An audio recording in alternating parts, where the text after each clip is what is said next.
Cricket, I'm glad to say, still holds the attention of many superior minds. But it's the sport of athletics proper which holds the highest interest from April to September. Well, there's nothing wrong in that, is there? I was a keen runner and long jumper in my youth, and not bad at throwing the hammer, either. Oh, a sport for its own sake, of course, is very fine, but the pastime is now attracting the attention of the bookmakers. Bets on matches between Oxford and Cambridge are the most unlikely events. Before we know where we are, those American universities, which try so unsuccessfully to emulate ours, now be opening their doors to students, simply because they can play games like baseball better than others, really. It's hardly keeping up standards.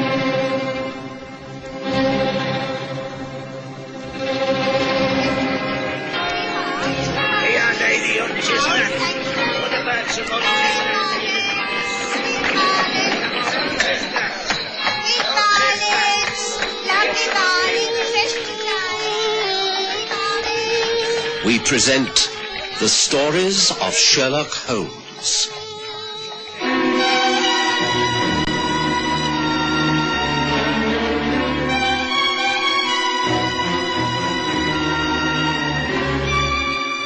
Tonight, a problem at Oxford.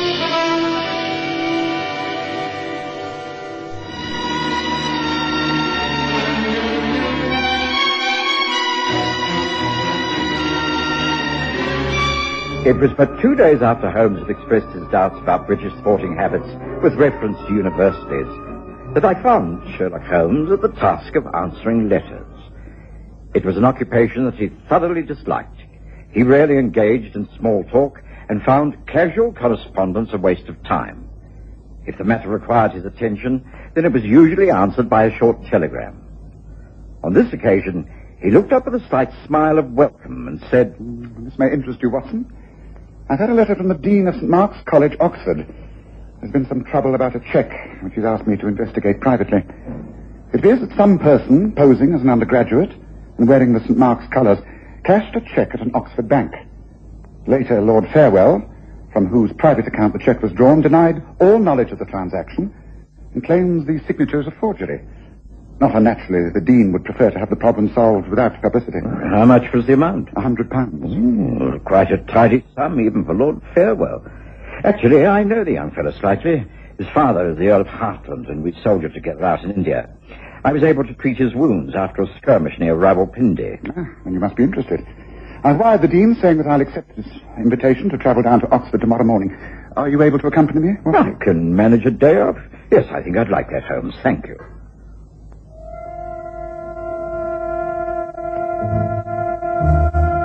We took the 10 o'clock train from Paddington and were at St. Mark's College in good time for lunch. The Dean entertained us with a most pleasant meal, refusing to discuss the reason for our visit until we had eaten and were comfortably seated in his study. Now to business. I have here on my desk the returned cheque about which Farewell denies all knowledge. He states that he did not make it out and that the signature is a forgery. May I see? Thank you. The amount and dates are typewritten. Only the signature is in ink. Quite. I understand that typewriters are as easily identified as handwriting, and this newfangled business of taking people's fingerprints. Oh, yes. To the observant, typewriter key impressions are very easily identified. There are typewriters available in the college, of course. In the staff room, yes. The college business employs them. I can't say if there are private ones used by undergraduates. I imagine there must be. I read a number of typewritten manuscripts. Then we've got something to go on. Yeah? You sent for me, sir? Yes. Farewell. Please come in. Meet Mr. Sherlock Holmes and Dr. John Watson from London. How do you do, Mr. Holmes?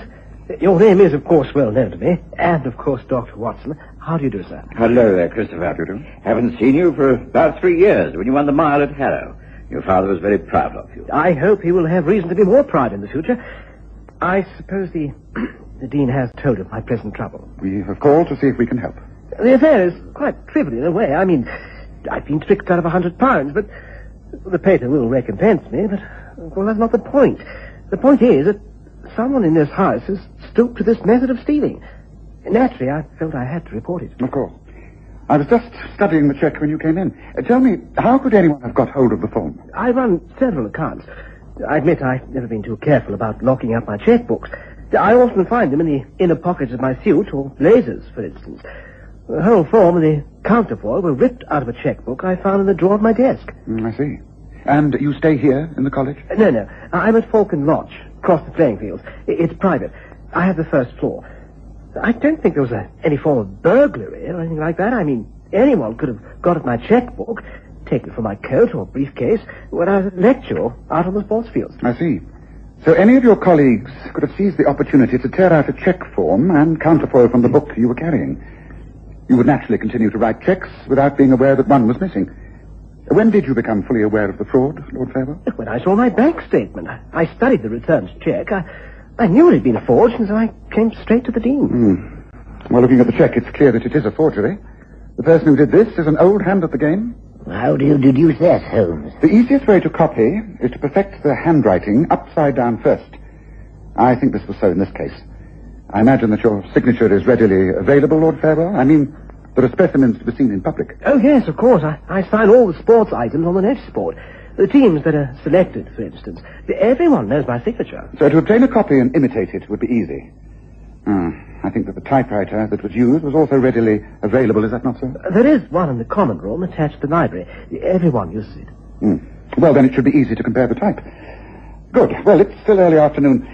I think a walk after that excellent luncheon would be a splendid idea. I'll be able to find the bank in question all right. Perhaps we can meet later, Dean. I shall be here at your service, Holmes, and thank you for going to all this trouble. Perhaps you'd care to take tea with me at Falcon Lodge when you return. Shall we say 4 o'clock? Now, that seems a very sound idea. Thank you, Dean. Thank you, Lord Farewell. We shall see you around about 4 o'clock. Come, Watson. It was but a 15-minute walk to the main road and the bank where Lord Christopher Farewell had his accounts. The bank manager seemed to be expecting us. He listened intently to what Holmes had to say, and then called in a young man who was on duty at the banking counter when the fraudulent check was cashed. Together, they listened to Holmes. I'm undertaking a private investigation into the cashing of this forged check. So far, we've only established that it was typed on a communal typewriter at St. Mark's College. It could have been signed by anyone. Now, you were on duty when the undergraduate presented the check. You can speak quite freely in front of Mr. Holmes, Hughes. This is all in confidence. Oh, yes, I was. I must tell you that I've not been working here for very long. The Oxford undergraduates who use this bank are not known to me. But you would be able to give a description of this one. Oh, you yes. remember him? Oh, yes. It was a very rainy afternoon, and we were near to closing hours, and he came in wearing a wet mackintosh and the St. Mark's College cap, and he had a scarf of the same colours wrapped around his neck. In other words, quite muffled up.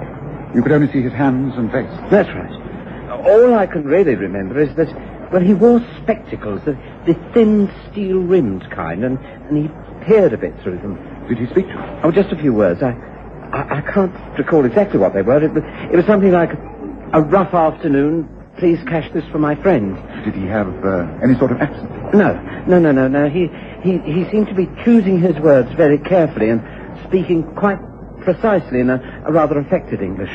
Quite common in undergraduates at Oxford. Anxious to be correct in every way. Anything else you observed? Only that when I gave him the £100 in notes, he placed them in an envelope that he had with him, and he wrote the amount on the outside. He did? It's a very strange thing to do. I wonder why. Oh, I don't know. Oh, and there is one more thing I noticed. He wrote with his left hand. Ah, I see. Well, thank you very much, Hughes. Thank you, sir. You've been most kind in granting this interview.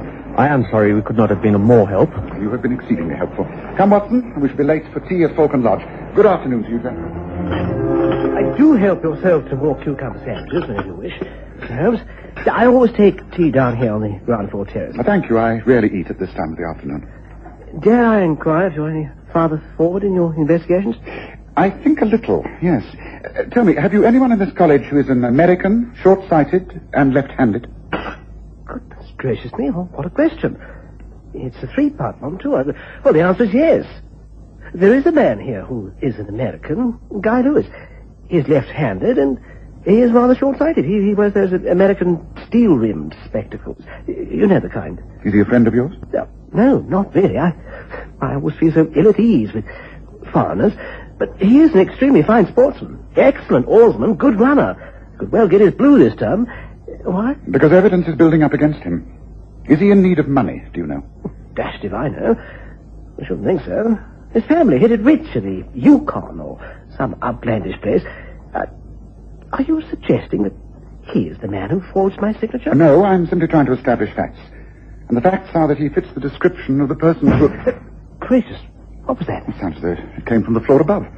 But my study is directly above this It's locked. I've taken the precaution of locking everything up since this business of the check. I wondered, do you think that... I think we should go up to your rooms immediately, Lord Farewell.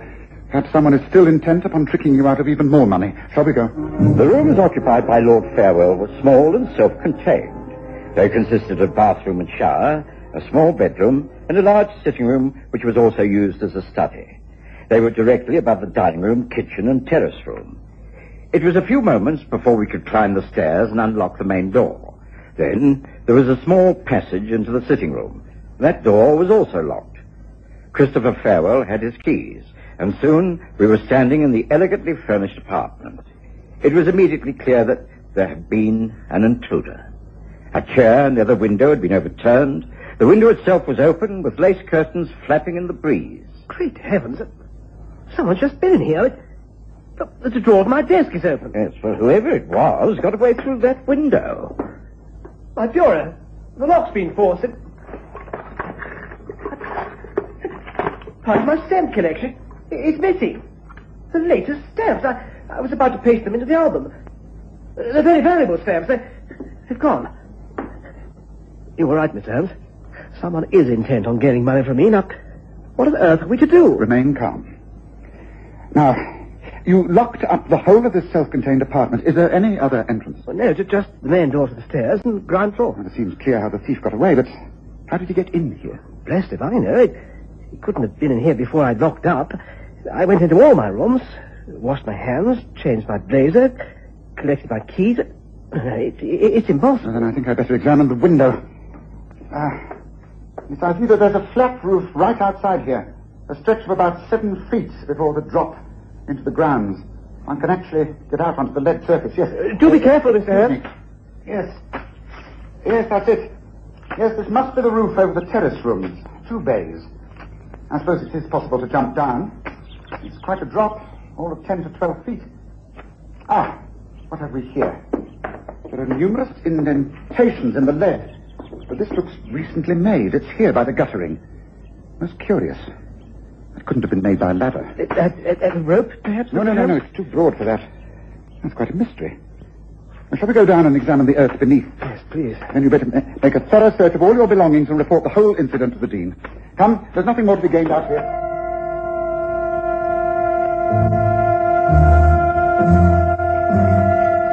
Holmes and I made our way down to the grounds, while Christopher Farewell made a thorough check of all his possessions. We knew the alarm would soon be raised and the whole of the college agog with the news. It was one of those spectacular incidents that could not be hushed up. The burglary had actually happened above us while we were quietly drinking tea and eating cucumber sandwiches. I thought it all had an air of unreality about it. But Holmes was not at all put out. He went over the gardens under the window with his usual thoroughness. Yes, here in the grass. This is freshly marked. See, Watson? Yes, it's a sort of triangular indentation. I think I can actually remove this section of turf. Yes, it could be valuable.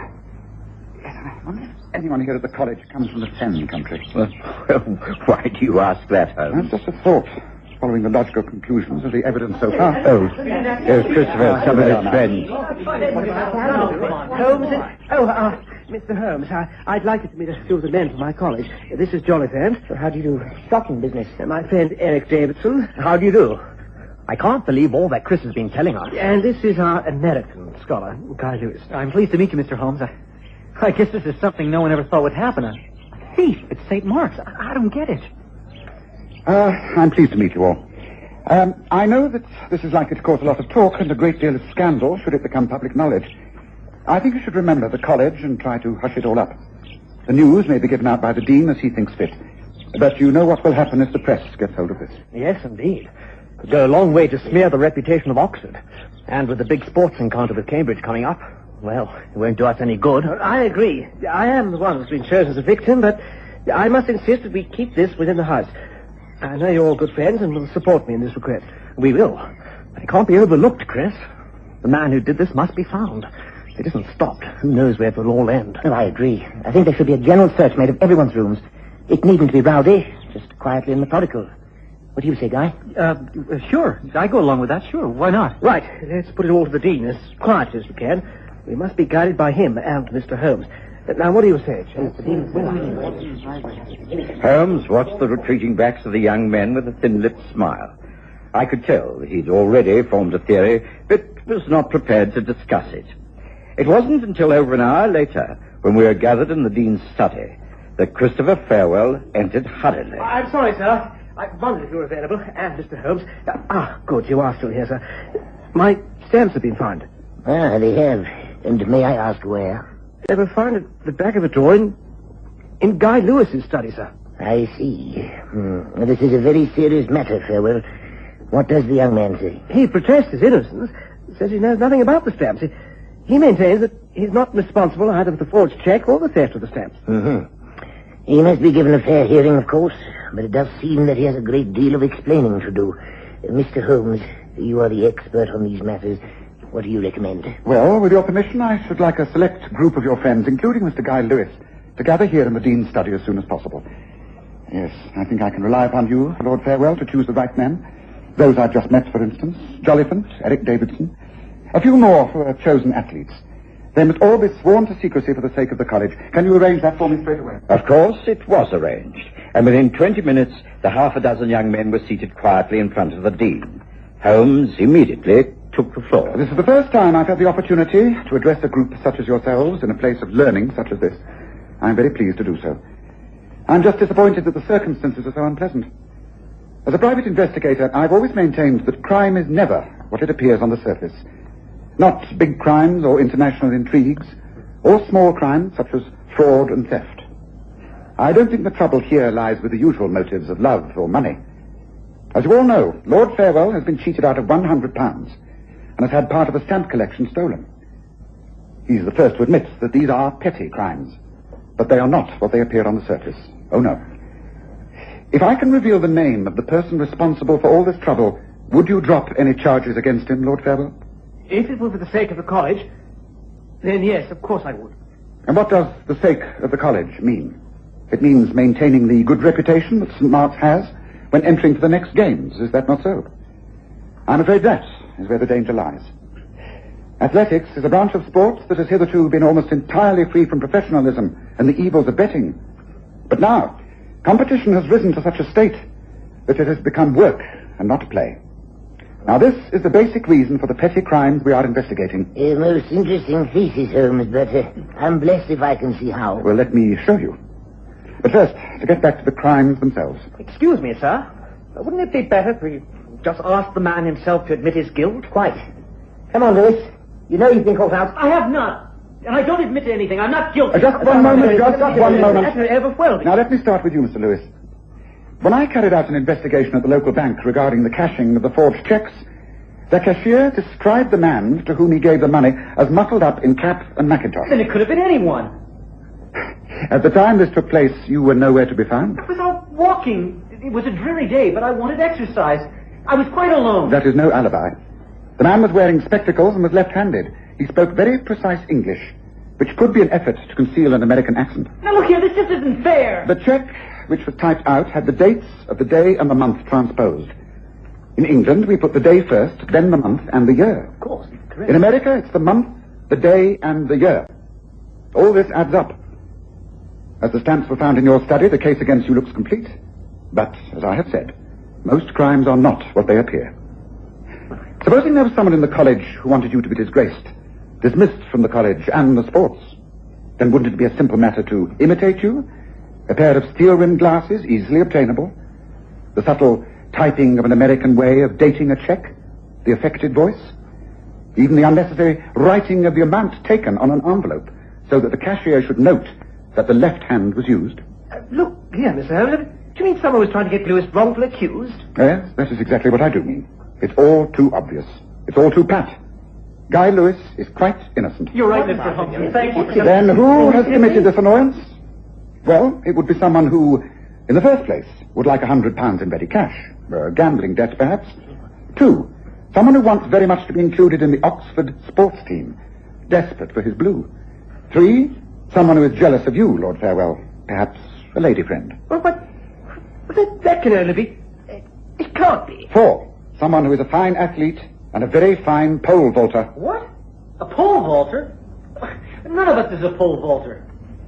Except Eric Davidson, Lord Farewell's best friend. A man whom I suspect is rather in debt. A man who is in love with your current lady friend, Lord Farewell. A man who is desperate to get into the Oxford team and has probably got a lot of money on certain events, particularly the pole vault.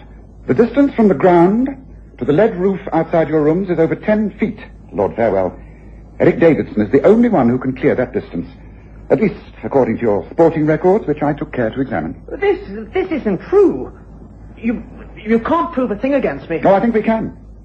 I took an impression from the turf outside Falcon Lodge. I'm willing to bet that your vaulting pole has a triangular base such as is used up in the Fen district. The spikes will fit the turf specimen exactly. You've been a little too clever all along, haven't you, Davidson? Well, gentlemen, I've concluded my investigation. If you examine all the facts I've placed before you, you'll find my conclusions are perfectly correct. What steps you take against this man who has so outmaneuvered you is not my business. I just regret that jealousy and deception can exist to this degree in an institution such as this. Well, that is all. Would you excuse us, Dean? I think there is a diner on the 9 o'clock train back to London, Watson. Shall we go? It was some weeks after this that Holmes paused while refilling his pipe and turned the newspaper over to the back pages. There were the sports results in full. Ah. I see that the results are here of the athletics meeting between Oxford and Cambridge. Most interesting. What about young Christopher Farewell? Does it mention him? Oh, yes, quite prominently. St. Mark's acquitted itself well. Good to see that the American Guy Lewis was very much to the fore. He won the sprint events quite easily. And the pole vault? Cambridge won. No mention of Eric Davidson. I imagine he's no longer at St. Mark's. Well, let's hope we never hear about that young man again. He's far too ingenious a mind. The sort of mind that makes a good criminal. Or perhaps a good private investigator? Well, one can only hope, Watson. One can only hope.